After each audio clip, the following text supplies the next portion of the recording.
Funder हो चुका था मैं। फादर ने शुरू से ही मुझे शॉप पे लगाया। शॉप पे मैं साफ सफाई किया करता था, वहाँ पर छोटे मोटे काम किया करता था। मैं दिल्ली आया और दिल्ली आने के बाद मुझे लगा यार अपन तो यूट्यूब से हैं तो इज्जत विज्जत तो होगी। मैं पार्टी में पहुंचा। बहुत बार लोग वही बात लिख देते हैं, तेरी औकात से बड़े सपने देख रहा है तू। तो बोलता है कि तेरे पापा को हम जानते हैं, तू कल भी दुकान पे था, आज भी दुकान पे और कल भी दुकान पे बैठेगा। मैं एक बात जानता हूं, मैं किसी सब्जेक्ट का महारथी नहीं हूं, मैं कोई सब्जेक्ट या फिर कोई चीज अच्छे से नहीं जानता हूं। मैं एक चीज जानता हूं, मैं एक चीज का कलाकार हूं, और वो powerful people don't come from powerful places, powerful people make powerful places.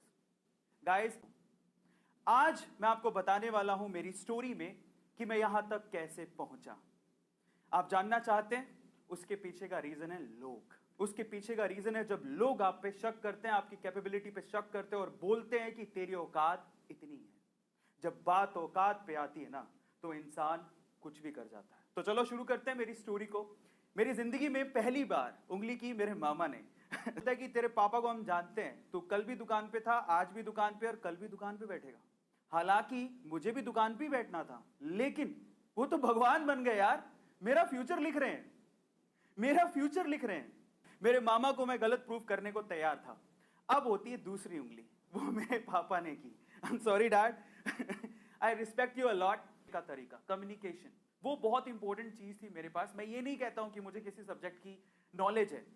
पता है एक चीज जो हर एक बंदे को सीखनी चाहिए हाउ टू सेल में, देखो ऐसा कोई दुनिया में इंसान नहीं है जो सब कुछ जानता हो, लेकिन जो इंसान ये जानता है कि किसी प्रश्न का जवाब, किसी प्रश्न का आंसर, किसी क्वेश्चन का आंसर कैसे ढूंढना है, तो वो बंदा लाइफ में कभी पीछे नहीं रह सकता। ये आप लोगों को ध्यान रखना है। परफेक्ट कोई भी नहीं होता है लाइफ में, परफेक्ट कोई भी नहीं होता, लेकिन अगर आप ये जानते हो कि किसी क्वेश्चन का आंसर कैसे ढूंढना है, तो आप लाइफ में कभी पीछे नहीं रहोगे। और कुछ ऐसा ही मेरे साथ था। सो जाने वाला सबसे इंपॉर्टेंट उंगली आने वाली है जिसने मुझे यहां तक पहुंचा दिया। वो मेरी लाइफ में एक ऐसी मूवमेंट थी जहां से मैं कंप्लीटली चेंज ही हो गया।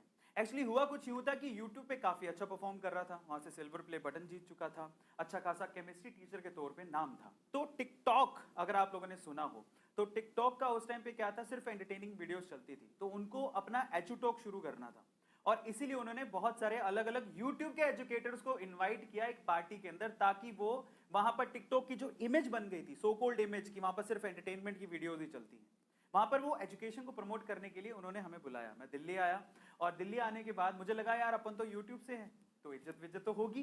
मैं पार्टी में पहुंचा, कोई पूछ ही नहीं रहा।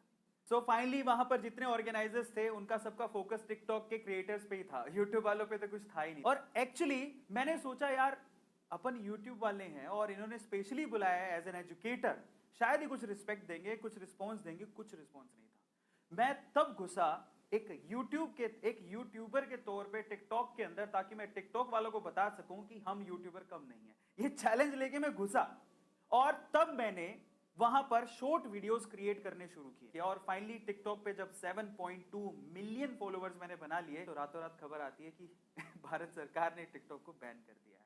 मैं टिकटॉक बंद होने के बावजूद भी वीडियो क्रिएट करने बंद नहीं किए। मैंने एक बात अपने आप से बोली कि आज एक दरवाजा बंद हुआ है तो कल 100 दरवाजे खुलेंगे। और ये बात की भनक हमें पहले लग गई थी कि ये लोग थोड़ी शॉर्ट वीडियो के प्लेटफॉर्म को छोड़ देंगे। अब मैं आपको बताता हूं कि किस्मत किसे कहते हैं। टिकटॉक पे काम करते हुए मैं 500 शॉर्ट वीडियोस बना चुका था, मैं तैयार था।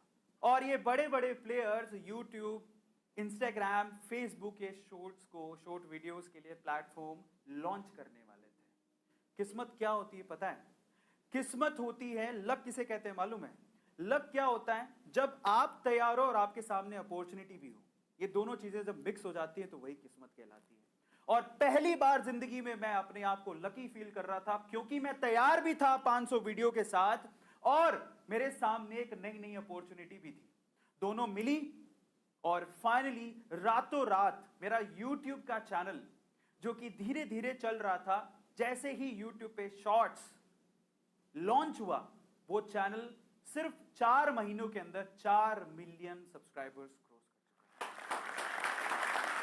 है। और इसे ही कहते हैं किस्मत। किस्मत, अगर आप किस्मत के भरोसे बैठे हो तो आप ये भी सोचो कि शायद किस्मत आपके भरोसे बैठी हो। डायलॉग आपने सुना होगा, किस्मत के भरोसे मत बैठो।